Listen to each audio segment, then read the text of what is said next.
بسم اللہ الرحمن الرحیم۔ ناظرین السلام علیکم۔ پروگرام کیو ڈی وچ شاعر ندیم احمد کے ساتھ آپ کا میزبان حاضر خدمت ہے۔ ناظرین، دنیا کی بڑی بڑی معیشتوں میں شمار کی جانے والی برطانوی معیشت بھی ایسا لگتا ہے کہ ان دنوں بحران سے گزر رہی ہے۔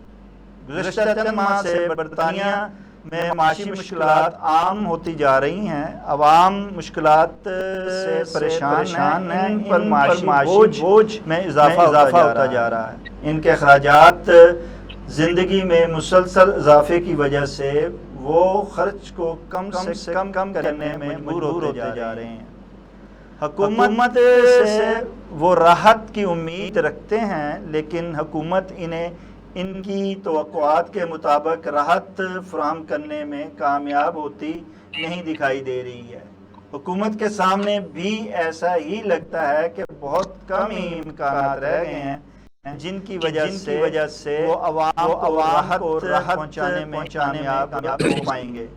اس پر اظہار خیال کے لیے آج ہم نے جن مہمان گرامی کو دعوت دی ہے، ان میں ہمارے پہلے مہمان گرامی گلاسگو اسکاٹ لینڈ سے ویڈیو لنک پر جوائن کر رہے ہیں سینئر صحافی، کالم نگار، تجزیہ کار، بیورو چیف جنگ جیو گروپ جناب طاہر انعام شیخ صاحب، اور لندن UK سے ویڈیو لنک پر ہی جوائن کر رہے ہیں سینئر صحافی، کالم نگار، تجزیہ کار جناب مقیم احمد خان صاحب۔ ہم دونوں ہی مہمان گرامی کے انتہائی مشکور ہیں کہ انہوں نے ہمارے لیے وقت نکالا اور پروگرام میں شریک ہو رہے ہیں۔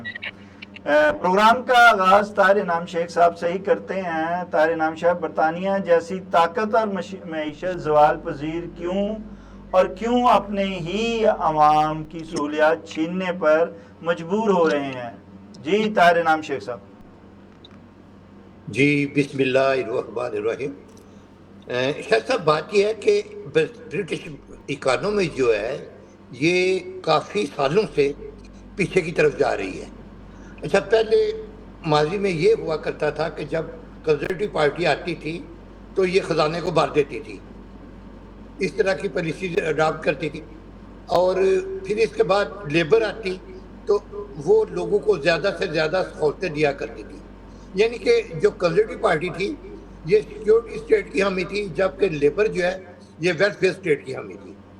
تو پچھلے چند حکومتیں جو گزری ہیں کنزرویٹو کی، اب 15 سال ہو گئے تھے انہیں حکومت کرتے ہوئے، ان کے پاس کوئی نئے آئیڈیاز بھی نہیں تھے۔ تو ہوا یہ کہ ملک کی جو اکانومی ہے وہ پیچھے کی طرف جانا شروع ہو گئی۔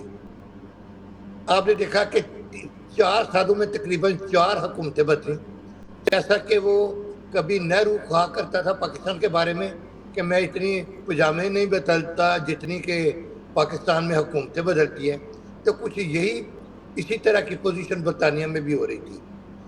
تو اب جو نئی گورنمنٹ آئی ہے لیبر کی، اس کے پاس کوئی ایسے ذرائع نہیں ہے کہ وہ لوگوں کو سہولتیں دے سکے۔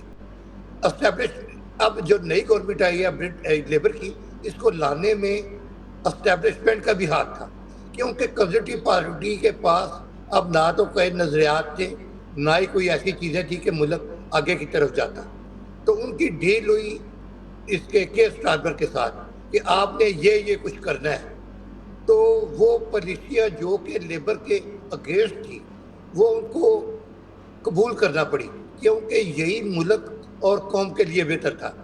تو اب لوگ یہ توقع کر رہے تھے کہ لیبر کو ہم نے بڑی میجارٹی سے ووٹ دیا ہے، کیونکہ کنزرویٹو سے تو وہ تنگ تھے ہی، لیکن جب لیبر آئی ہے تو وہ ان کی توقعات پر پوری نہیں اتری ہے۔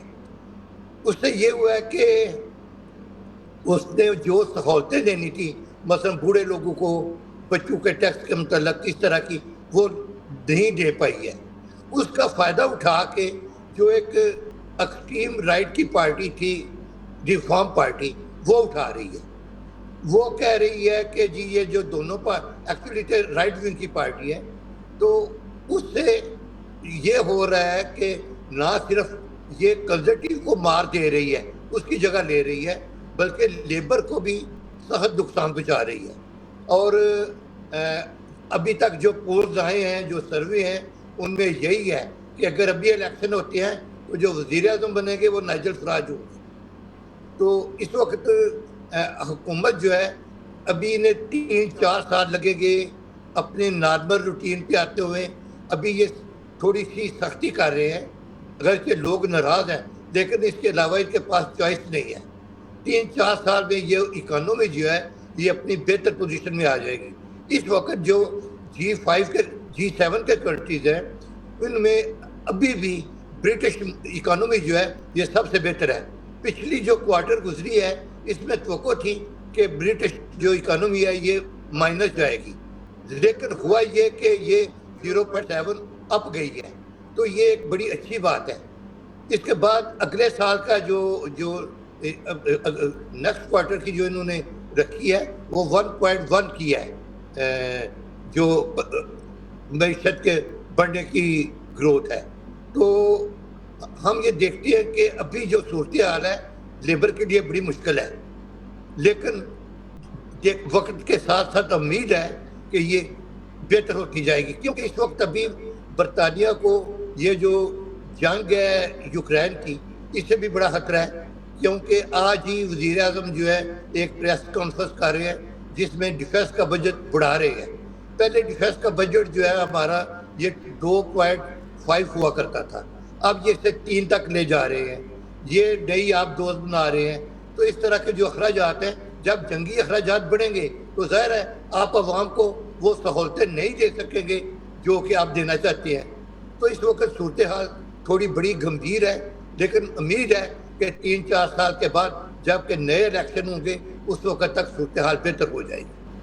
اچھا مقیم احمد صاحب، کیا آپ سمجھتے ہیں کہ عام طور پہ ایک خیال کیا جاتا ہے کہ برطانیہ جیسی حکومت جو ہے یا ان کے جو معیشت دان ہیں یہ تو اگلے 50 سال 100 سال کی جو ہے وہ منصوبہ بندی کرتے ہیں اور ان کو پتہ ہوتا ہے کہ کیا صورتحال آنے والی، اس سے پہلے ہی اس کے تدارک کے انتظامات کریں. کیا وجہ ہوئی کہ اس دفعہ کیا وہ انالیسس کر نہیں سکے؟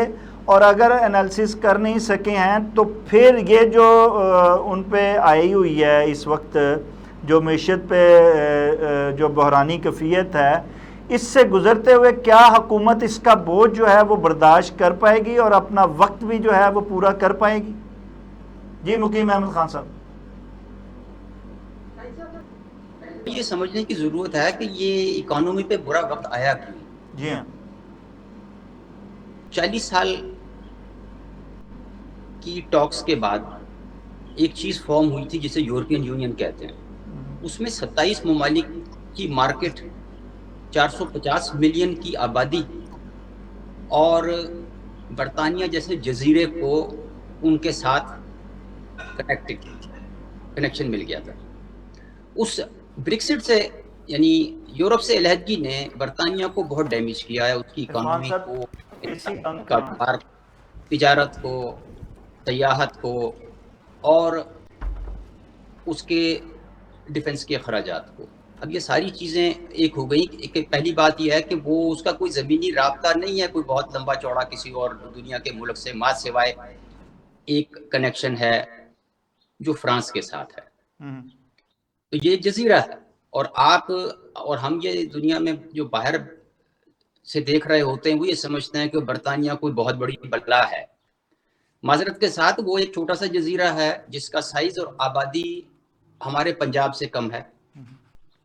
یہ اتنا بڑا ملک نہیں ہے پہلی بات. پھر یہ جو اس کا جغرافیہ ہے وہ اس نے اسے دنیا سے الگ تھلگ کیا ہوا ہے. یہ ٹھیک ہے کہ وہ کبھی ملکہ برطانیہ کے دور میں سورج غروب نہیں ہوتا تھا، تو اب تو وہ چند ہی نہیں چڑھتا پیا کہ جس کو دیکھ کے آپ روزہ رکھ لیں یا افطار کر لیں.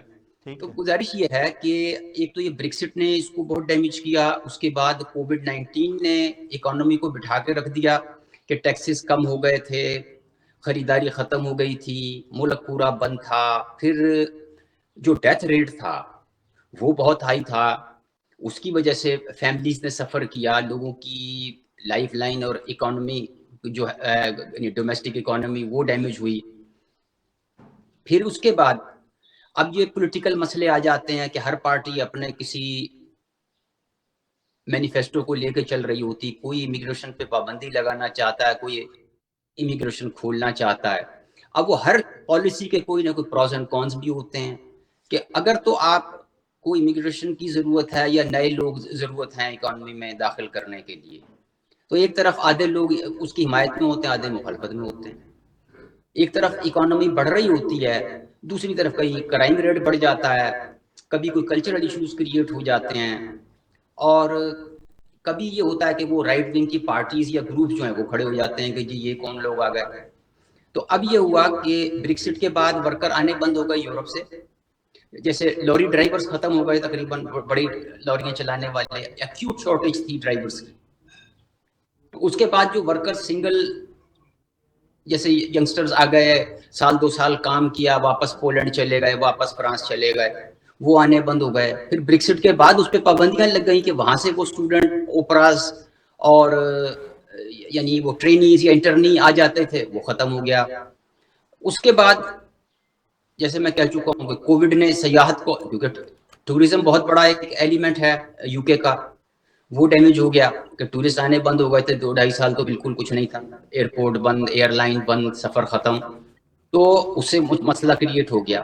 اب یہ امیگریشن کا ایشو ڈسکس ہو رہا ہے، تو اس کو پیش نظر رکھتے ہوئے ایک حکومت نے اسٹوڈنٹس کے ساتھ ان کی وائف یا ہسبینڈ کو آنے کی اجازت دے دی. بعد میں بچوں کو اور فیملیز کو بھی وہ اسپانسر کر سکتے تھے، وہ لانگر ٹرم رہ بھی سکتے تھے. اس سے پہلے اسٹوڈنٹس کو ورک کرنے کے لیے، یعنی پارٹ ٹائم جاب کرنے کے لیے زیادہ گھنٹے الاؤ تھے، وہ کٹ کر دیے گئے. پھر اب فیملیز اور اسپاؤسز کو لانے پہ پابندی لگ گئی. اب اس کے نتیجے میں فورن اسٹوڈنٹس نے آنا کم کر دیا. اب یہ کئی ارب روپے کی ایجوکیشن اکانومی ہے برطانیہ کی، جو الٹیمیٹلی اس سے افیکٹ ہو رہی ہے. اس کے علاوہ جو تازہ ترین رپورٹ آئی ہے وہ یہ بتا رہی ہے کہ 44 کے قریب یونیورسٹیاں جو ہیں وہ سروائیول کی جنگ لڑ رہی ہیں.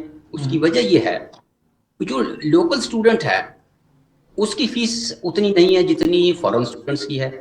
تو وہ ان کے لیے کیش کاؤ ہیں ایک طرح سے.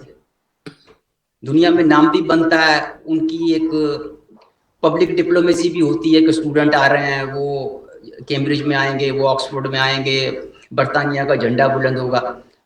ایک چیز یہ ہو گئی. دوسرا یہ ہے کہ وہ یونیورسٹی کو جو ریونیو آ رہا تھا وہ بند ہو گیا. تو اب یہ ایک کیچ 22 والی سچویشن ہے کہ ایک طرف سے آپ کچھ ارن کر رہے ہیں اور دوسری طرف آپ کچھ لوز کر رہے ہیں.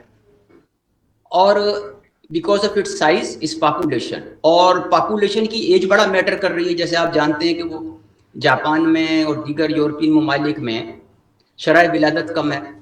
یہی پوزیشن ان کے یہاں بھی ہے کہ لوگ ایک تو لمبا عرصہ زندہ ہیں، ان کی دوا دارو کا خرچہ وہ حکومت کے ذمہ پڑ جاتا ہے، اور ینگسٹر اتنے ہیں نہیں کہ جو اکانومی کو رن کر سکیں اور پینشن پاٹ جسے آپ یہاں پہ کہتے ہیں اس کو بھر سکیں. تو یہ ایک مسئلہ ہے جس کو سمجھنے کی بھی ضرورت ہے اور جس کو حل کرنے کی بھی ضرورت ہے.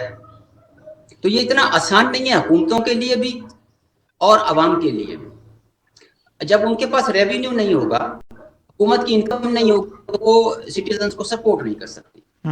اور جب سٹیزنز کو سپورٹ نہیں ملتی تو پھر انہاں دی چیخاں ستم آسمان تک جاندیاں کہ بھائی جی ساڈا یہ بند ہو گیا، سانو یہ نہیں لگ رہا. تو وہ اٹس ویری نیچرل جی.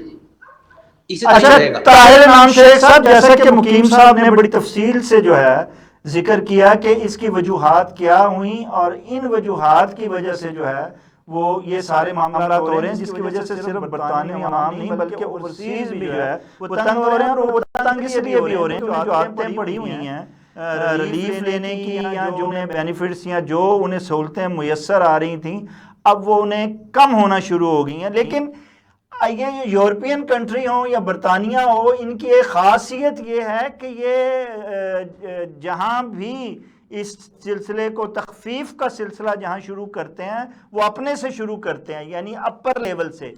آپ کیا سمجھتے ہیں کہ وہاں اپر لیول سے یہ کام شروع ہو چکا ہے، اور کیا اس کے آگے جا کے آپ سمجھتے ہیں کہ نہ صرف برطانوی عوام کو اور بلکہ اوورسیز کو بھی جو ہے ایک دفعہ پھر وہی سہولتیں میسر ہو جائیں گی وقت کے ساتھ؟ امید تو کچھ ایسے ہی ہے کہ یہ جو انہوں نے مسکین صاحب نے تفصیل سے بتایا ہے کہ کیوں جو اکانومی ہے یہ خرابی کی طرف گئی. اس میں بہت بڑا ہاتھ جو ہے ایک تو یورپین یونین سے زیادہ ہونے کا تھا, تو دوسرا جو ہے کووڈ آ گیا. یہ دو مین وجوہات. یہ تو باتیں ہوگی. اور سنبھالنے کی بات کریں طاہر امام صاحب کہ سنبھالیں گے یہ کیسے, اور کیسے سنبھال رہے ہیں, اور کیسے وہی چیزیں جو وہ اب انہوں نے بند کی تھی اس کو دوبارہ شروع کیا جا سکتا ہے, کریں گے کہ عوام کو اب اسی کے ساتھ دوبارہ آگے چلنا پڑے گا, انہی سہولیات کے ساتھ جتنی انہیں میسر ہیں. جی دیکھیے ابھی تو سہولیات وہ کم کر رہے ہیں, مزید نہیں سہولیات نہیں دے رہے, لیکن مجھے 90% سے زیادہ یقین ہے کہ انشاءاللہ 4-5 سال کے اندر جب نئے الیکشن ہوں گے اس وقت تک یہ جو حکومت ہے صورتحال کو سنبھال چکی ہوگی اور نئے سرے سے عوام کو بہتر سہولتیں ملنا شروع ہو جائیں گی. کیونکہ لیبر کی یہی پالیسی ہوتی ہے کہ وہ زیادہ سے زیادہ لوگوں کو سہولتیں دے, یہی لوگ لیبر پارٹی سے توقع کرتے ہیں. تو ابھی جو کچھ دوسری کا جو مسائل آپ نے وہ بات کی ہے, مثلا امیگریشن کا معاملہ ہے. دیکھیے امیگریشن کے دو طریقے ہیں. ایک تو ہے لیگل امیگریشن. لیگل امیگریشن پہ کسی کو کوئی اعتراض نہیں ہے. لیگل امیگریشن وہ ہے جس میں ڈاکٹر ہیں, انجینئرز ہیں, نرسز ہیں, یا ان کو جہاں جہاں پہ ضرورت ہے وہ لوگ جو ان کی اکانومی میں بہتری کا کردار ادا کر سکتے ہیں انہیں یہ چاہیے ہے. لیکن وہ لوگ جو انلیگل طریقے سے آ رہے ہیں وہ مسئلہ بنے ہوئے ہیں. لیگل کو تو ایزیلی کنٹرول کیا جا سکتا ہے. مگر پچھلے سال جو آئے تھے 9 لاکھ کچھ لوگ جو ہیں وہ لیگل طریقے سے آئے تھے اور 5 لاکھ برطانیہ سے باہر گئے تھے, تو 4 لاکھ ایکسٹرا تھے جو وہ آپ کہہ سکتے ہیں کہ ایوریج کے حساب سے وہ زیادہ ہو گئے تھے, یعنی کہ گئے زیادہ تھے, کم تھے اور آئے زیادہ تھے.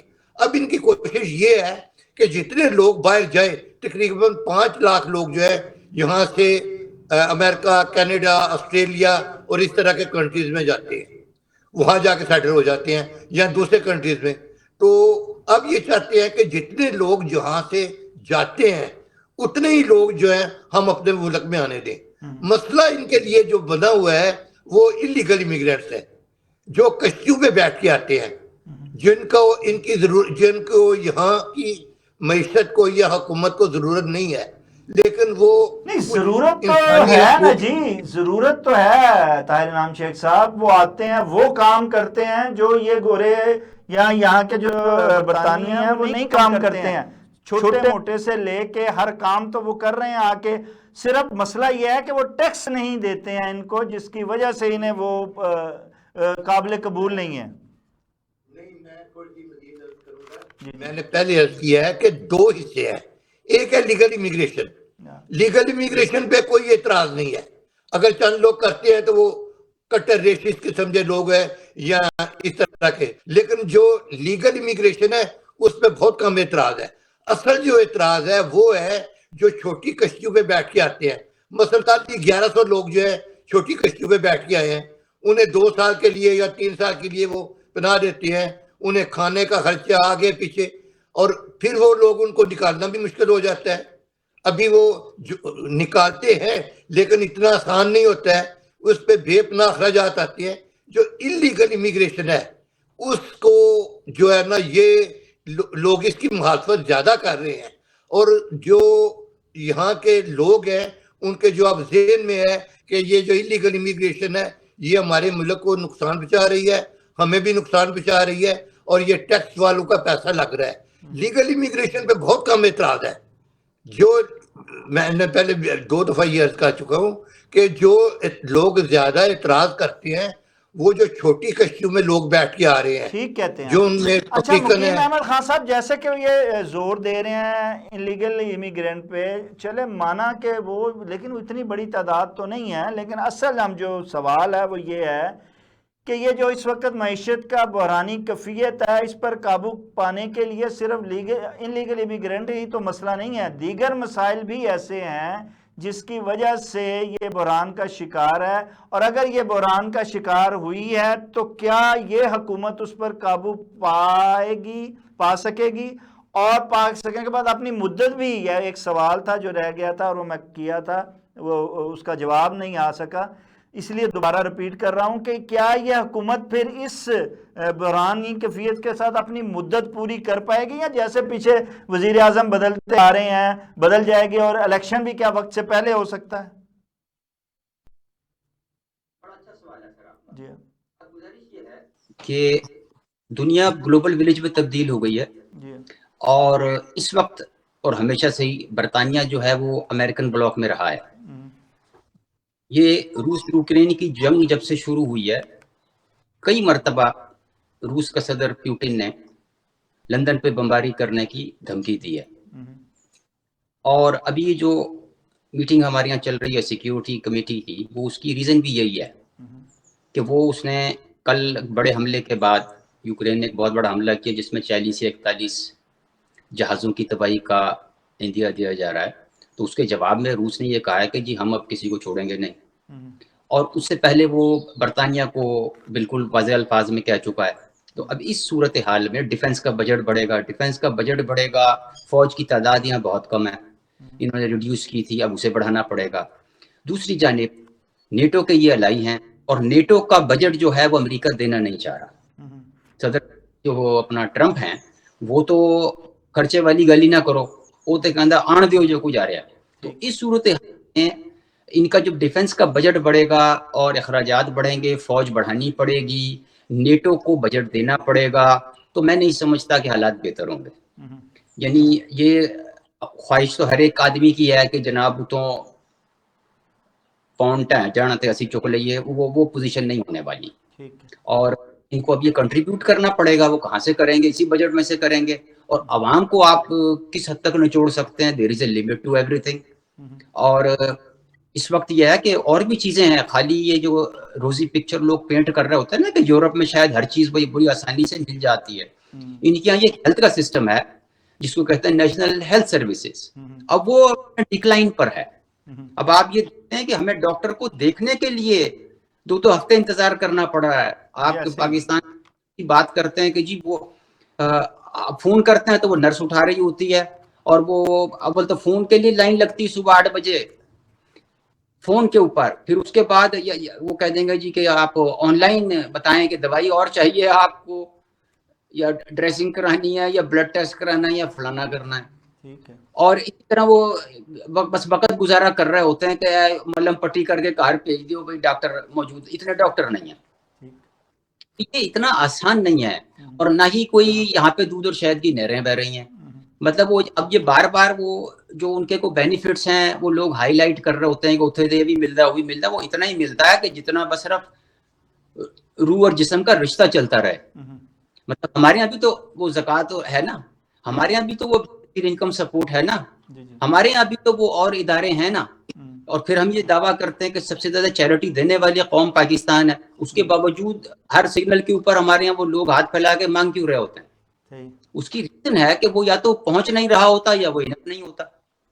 اب یہ ہے کہ وہ سسٹم کی ایکسپلوٹیشن بھی ہوتی ہے۔ اب آپ یہ کہہ دیں گے نہیں وہ تو پیشہ ور گداگر ہیں، تو ہم بھی تو یہاں پیشہ ور گداگر دیکھتے ہیں نا، کہ جو فراڈ کر رہے ہوتے ہیں وہ بھی تو گداگر ہی ہیں، وہ بھی تو کسی کی جیب کاٹ۔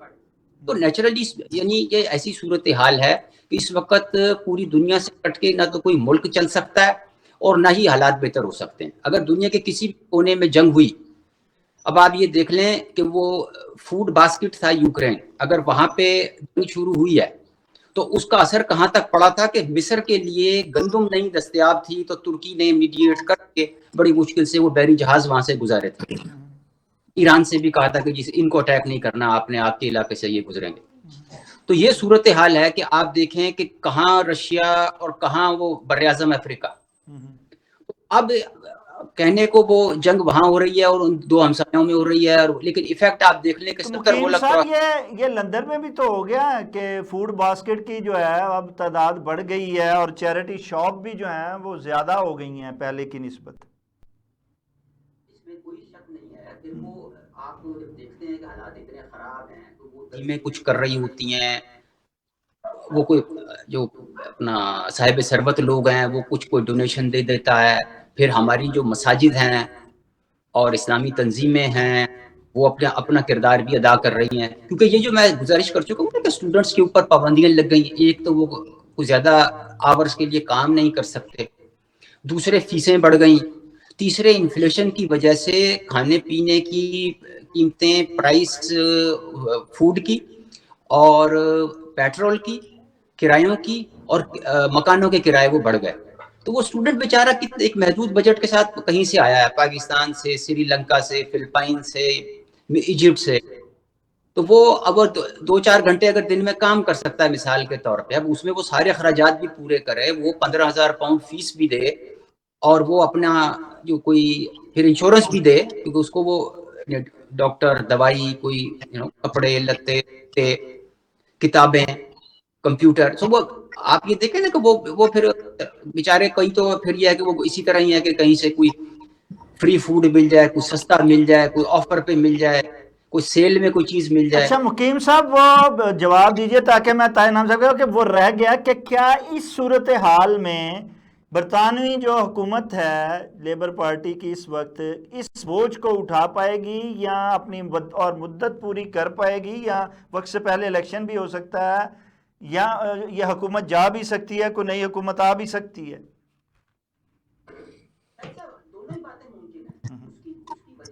ایک تو سر کیر سٹارمر جو وزیر اعظم ہیں, پہلے تو وہ سکینڈلز کا شکار ہو گئے, حکومت میں آتے ہی بڑا صاف چہرہ لائے, بڑا پاپولر آدمی آیا, آؤٹ رائٹ میجورٹی کے ساتھ آیا, اور اس کے بعد جو ہے وہ ان کی بیگم کے خلاف وہ سکینڈلز آ گئے سامنے کہ وہ کہیں سے انہوں نے کپڑے لے لیے, کہیں سے انہوں نے تحفے لے لیے وغیرہ وغیرہ.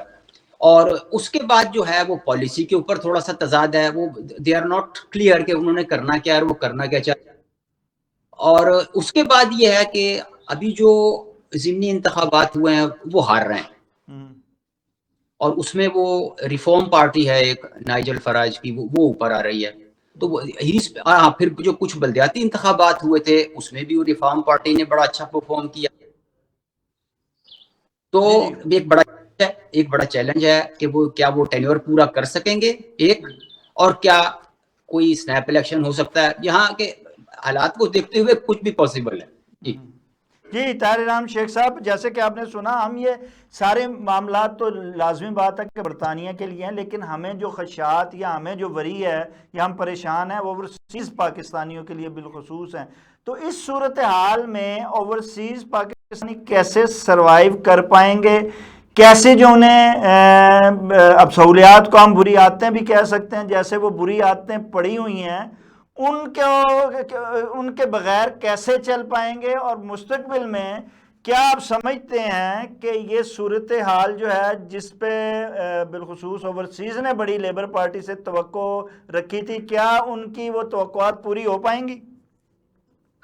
جی دیکھیے, جو اوورسیز پاکستانیز ہیں وہ بھی انہی کے ساتھ ہی ہیں, باقی پوری قوم کے ساتھ ہی ہے.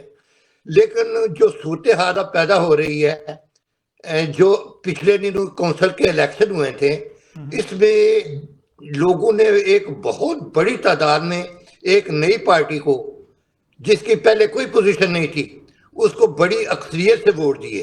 ایکچولی یہ ان کے بیک آف مائنڈ یہ بات تھی جو کہ انہوں نے خاموش طریقے سے بتائی ہے.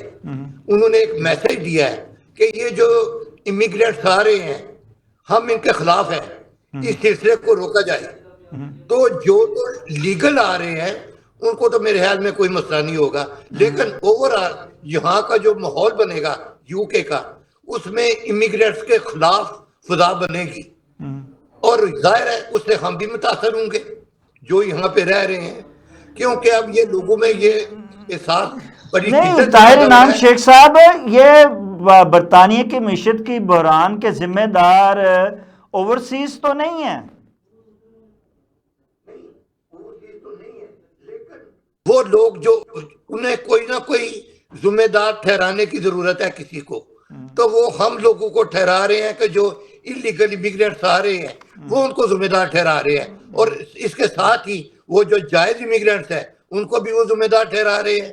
دیکھیے نا, لوگوں نے ایک میسج دیا ہے پچھلے الیکشن میں, کونسل کے الیکشن میں, کہ ہم اس صورتحال کو پسند نہیں کرتے, اور تو کوئی وجہ نہیں تھی جو انہوں نے اتنی اکثریت سے نائجل فراج کی جو پارٹی ہے ریفارم پارٹی کو ووٹ دیے تھے. اصل میں ان کے ذہن میں یہی نفرت تھی امیگرینٹس کے خلاف. یہ سارے رائٹ ونگ کے لوگ ہیں, اور ان میں جو زیادہ ہے وہ ایکسٹریم رائٹ ونگ کی ہے. اس کے اثرات ہیں کہ جو انہوں نے اتنی بڑی تعداد میں ان کو ووٹ دیے ہیں. تو ظاہر ہے وقت کے ساتھ اس کے پہ ہمارے پہ بھی منفی اثرات پڑیں گے. اچھا مقیم احمد خان صاحب، جیسا کہ انہوں نے طاہر انعام شیر صاحب نے کہا، لیکن عام طور پہ ہوتا یہی ہے ان ممالک میں، ہماری طرح تو نہیں ہے، کہ جب ایسے مسائل آئے، معیشت پہ آئے یا ملک پہ کوئی ایسا بحرانی کیفیت ہو تو وہ صرف کسی کو مود الزام ٹھہرا کر خود جو ہے وہ اپنی عیاشیوں میں مبتلا رہیں اور اللہ تللے اپنوں کو عیاشیاں کرواتے رہیں، بلکہ وہ اپنا آغاز جو ہے وہ اپنے سے کرتے ہیں.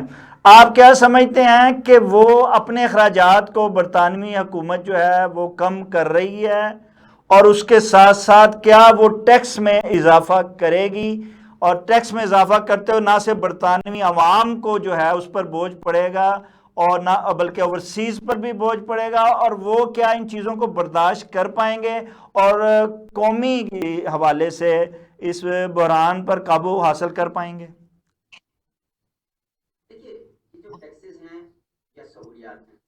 دونوں میں نہ تو اوورسیز کا کوئی فرق ہے، نہ برٹش کا فرق ہے، نہ بورن برٹش کا فرق ہے، نہ وائٹ کا، نہ بلیک کا، نہ براؤن کا. تو وہ تو پالیسی سب کے لیے ہے. ابھی حال ہی میں این آئی کنٹریبیوشن ہم اس کو کہتے ہیں، جو آپ جیسے آپ کے پاکستان میں اگر مثال دوں کو سوشل امپلائیز، وہ سوشل سیکیورٹی ٹائپ ہوتا ہے نا کہ جی وہ کچھ پیسے امپلائر دیتا ہے، کچھ امپلائی دیتا ہے، تو وہ اس طرح کا اس کا ریٹ بڑھا دیا گیا. اسی طرح کے کچھ لوگوں کو ٹیکس کی چھوٹ ہوتی ہے کہ جیسے ہے نا کہ یہ پاکستان میں کہ جی 12 لاکھ یا 13.5 لاکھ اب کرنے لگے ہیں، وہ اس سے کم والے کو ٹیکس نہیں دینا پڑتا، تو وہ اس کو نیچے اوپر کرتے رہتے ہیں. اسی طرح یہاں بھی انہوں نے کیا. پھر یہ ہے کہ وہ کارپوریشنز کے اوپر اور بڑے صنعتی اداروں کے اوپر اور مالیاتی اداروں کے اوپر ٹیکس لگے، اور اس کے بلکہ یہ ہوا ہے کہ ایک سپر ٹیکس کی اصطلاح استعمال ہوئی ہے بڑے بینکس کے لیے اور مالیاتی اداروں کے لیے، جس کے نتیجے میں کئی بڑی ملٹی نیشنلز جو ہیں وہ لندن سے موو کر گئیں اور وہ فرانس اور پیرس چلے گئے. تو یہ بھی ہوتا ہے کہ جس وقت وہ ٹیکسیز آپ زیادہ لگاتے ہیں تو بڑی بڑی کمپنیاں ملک چھوڑ کے چلی جاتی ہیں کہ بھائی وہ ہم تو جا کے تائیوان میں انویسٹمنٹ کر دیں گے، یا ہم اپنا ہیڈ آفس جو ہے آئرلینڈ میں لگا دیں گے یا ہالینڈ لے جائیں گے. تو اس طرح کی بھی چیزیں ہو رہی ہیں. اور دوسرا یہ ہے کہ تو حکومت نے اپنے اخراجات میں بھی اور کابینہ نے اپنے اخراجات میں بھی کمی کی ہے، آپ سمجھتے ہیں؟ لوکل گورنمنٹ کا نظام ہے کہ وہ لوکل کاؤنسلز یا بلدیاتی ادارے جو ہیں وہ سب چیزیں مینج کر رہے ہوتے ہیں. ان کو بجٹ کا ایک مخصوص حصہ وفاقی حکومت سے ملتا ہے، تو وہ ہر 2 سال کے بعد اس کا ریویو کرتے ہیں اور وہ کہتے ہیں جی کم کرو کم کرو. اور اس کے نتیجے میں کئی بلدیاتی ادارے یہاں پہ بینکرپٹ بھی ہوئے ہیں، دیوالیہ ہوئے ہیں، جس میں سے مشہور ترین مانچسٹر کا واقعہ ہے. اتنا بڑا مطلب کہ وہ ہو گیا تھا کہ اتنی بڑی کاؤنسل ہے اور اتنا بڑا شہر ہے اور اس کا وہ بلدیاتی ادارہ جو ہے وہ دیوالیے کے قریب پہنچ گیا کہ وہ ان سے اخراجات اور آمدن کا وہ جو ہے بریک ایون نہیں ہوتا. اچھا طاہر انعام صاحب، جیسا کہ مقیم صاحب نے کہا ہے کہ وہ سارے جو ہیں مل کر اس بحران کو مقابلہ کر رہے ہیں اور اس بحران سے نکلنے کے لیے پورے کوششیں، اور امید ہے کہ وہ اس سے نکل جائیں گے، کیونکہ جب ایک قومی موومنٹ چلتی ہے، جب سارے مل کے کرتے ہیں تو پھر وہ بحران پر قابو پا لیتے ہیں. لیکن اس صورتحال میں آپ کیا سمجھتے ہیں بالخصوص پاکستانی اوورسیز جو ہے ان کا کیا کردار ہے، اور کیا وہ اس میں بخوشی شامل ہو کہ اس وقت کی ضرورت ہے اس کا ساتھ دیتے ہوئے اس مشکل کو عبور کر جائیں گے، اور آگے جو ہے مستقبل میں امید کریں گے کہ وہ مزید برطانوی حکومت کے ساتھ، عوام کے ساتھ چلتے ہوئے جو ہیں وہ پھر خوشحالی کے راستے پہ گامزن ہو سکیں اور پھر ایک دفعہ اسی زندگی کو، راحت کی زندگی گزار سکیں جو کہ گزشتہ گزارتے آئے ہیں؟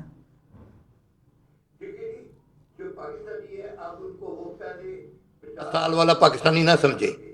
اب یہاں پہ جو پاکستانی ہے الحمدللہ زندگی کے ہر شعبے میں ایک قابل ذکر کردار ادا کر رہے ہیں. لندن کا میئر لے لیں، منسٹرز کئی لے لیں گورنمنٹ کے، اس کے علاوہ کئی شہروں کے لارڈ میئرز لے لیں، 1000 سے زیادہ میرے خیال ہے کاؤنسلرز ہیں ہمارے، ڈاکٹرز ہیں بے شمار، انجینئرز ہیں، آئی ٹی سارے جو ہیں نا پاکستانی اب ایک یہاں پہ ایک پاور ہے، ایک قوت ہے، اور یہ اس ملک کی ترقی میں اہم کردار ادا کر رہے ہیں. اور یہاں کے جو لوگ ہیں، کامن مین جو ہے، وہ اس بات کو تسلیم کرتا ہے کہ ہماری کیا قربانیاں ہیں، ہمارے کیا ان کے ساتھ ہم کیا کیا اچھی باتیں جو ہیں شیئر کر رہے ہیں. تو الحمدللہ ہماری جو نئی نسل ہے وہ اس سلسلے میں بہت آگے جا رہی ہے اور ٹھیک جا رہی ہے.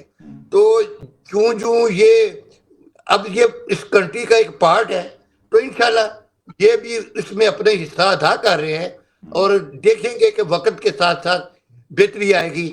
اور مجھے امید ہے کہ یہاں کی دیکھیے ہر کنٹری کی ایک اسٹیبلشمنٹ ہوتی ہے، چاہے وہ کوئی ترقی پذیر کنٹری ہو، چاہے ترقی یافتہ ہو، چاہے امریکہ ہو، چاہے بریٹن ہو، چاہے پاکستان ہو. یہاں کی بھی جو اسٹیبلشمنٹ ہے وہ کنٹری پہ نظر رکھتی ہے کیا صورتحال جا رہی ہے. اسی وجہ سے انہوں نے یہ گورنمنٹ چینج کی تھی کہ اب کنزرویٹیو کے پاس دینے کو کچھ نہیں رہا تھا. تو یہاں اب انہیں جتنی بھی امیدیں ہیں اسی گورنمنٹ سے ہیں، وہ بھی اسے سپورٹ کر رہے ہیں. اور گورنمنٹ کی جو پالیسیز ہیں میرا خیال ہے وقت کے مطابق یہی بہترین ہے جو وہ کر رہے ہیں، اور امید کی جاتی ہے کہ چند سالوں کے بعد بہتری آئے گی. اچھا مقیم احمد خان صاحب، آخری سوال یہ ہے کہ ہر حکومت جو ہے بالخصوص یورپین ہو، برطانیہ ہو، امریکہ ہو، کوئی بھی ہو، وہ دیکھتی ہے کہ کون سی کمیونٹی جو ہے وہ اس کے ملک میں، اس کی معیشت میں یا اس کو ترقی میں جو ہے کوئی کیا کردار ادا کر رہی ہے.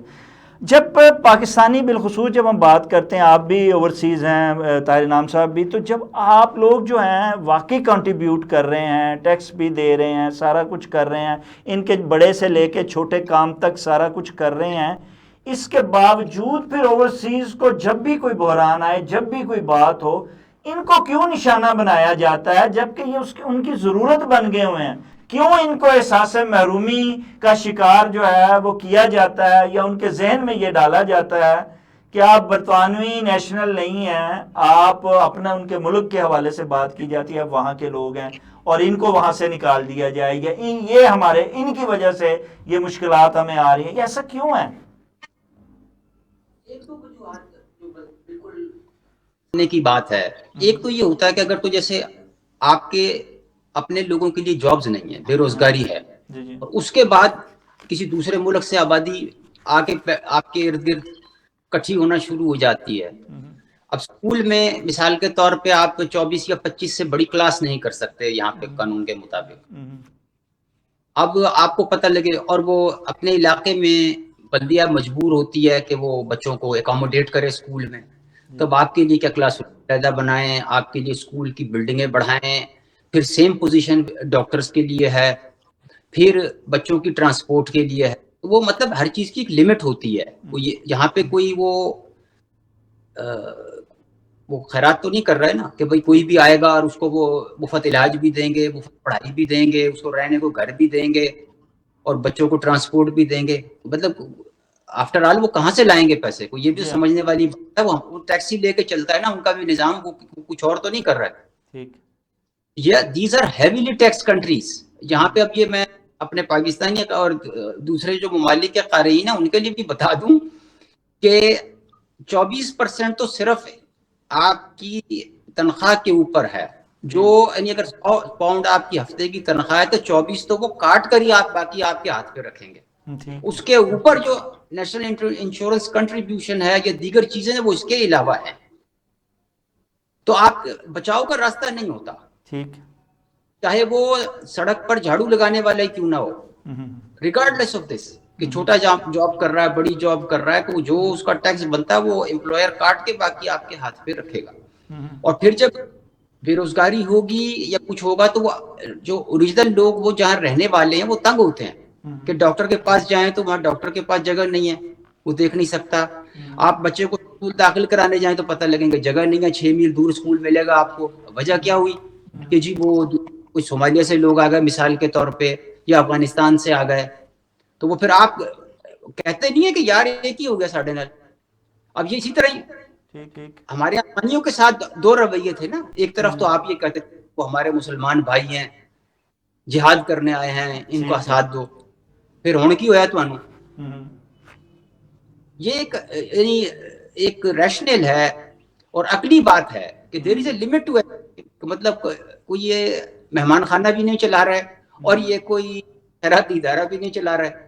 اب اس میں کوئی فٹ ہو جاتا ہے، کوئی نہیں ہوتا، اور اس میں پھر مجبوریاں بھی ہیں اور مسائل بھی ہیں. اچھا طاہر انعام شیخ صاحب، آخری آپ سے بھی سوال ہے، وہ یہ ہے کہ کیا اس صورتحال میں اوورسیز کوئی بھی ہو، پاکستانی ہو، انڈین ہو، کوئی بھی ہو، اس صورتحال سے کیسے وہ نکل سکتا ہے اور کیسے اپنے آپ کو منوا سکتا ہے اور اپنی اسحاق کو برقرار رکھ سکتا ہے اور اس الزام سے بھی باہر نکل سکتا ہے کہ ہم کسی بھی بحران کے ذمہ دار نہیں ہیں، بلکہ اس بحران سے نکالنے کے آپ کے ساتھ ساتھی ہیں، آپ میں سے ہی ہیں اور ہم آپ کے ساتھ ہیں. یہ کیسے ممکن ہو سکتا ہے اور کیا کرنا چاہیے؟ بدقسمتی سے پاکستانی جو ہے نا دو حصوں میں تقسیم ہو چکی ہے. ایک تو وہ کلاس ہے جو پڑھ لکھ کے بہت اچھے عہدوں پہ پہنچ چکی ہے اور وہ گورو کا مقابلہ کر کے انہوں نے ثابت کیا ہے کہ کئی معاملات میں ہم آپ سے بہتر ہیں. لیکن ایک بہت بڑی کلاس ایسی بھی ہے جو غلط راستے پہ چلی گئی ہے، کرائمز میں چلی گئی ہے، یا وہ ان کی اکثریت جو ہے وہ کام نہیں کر رہی ہے.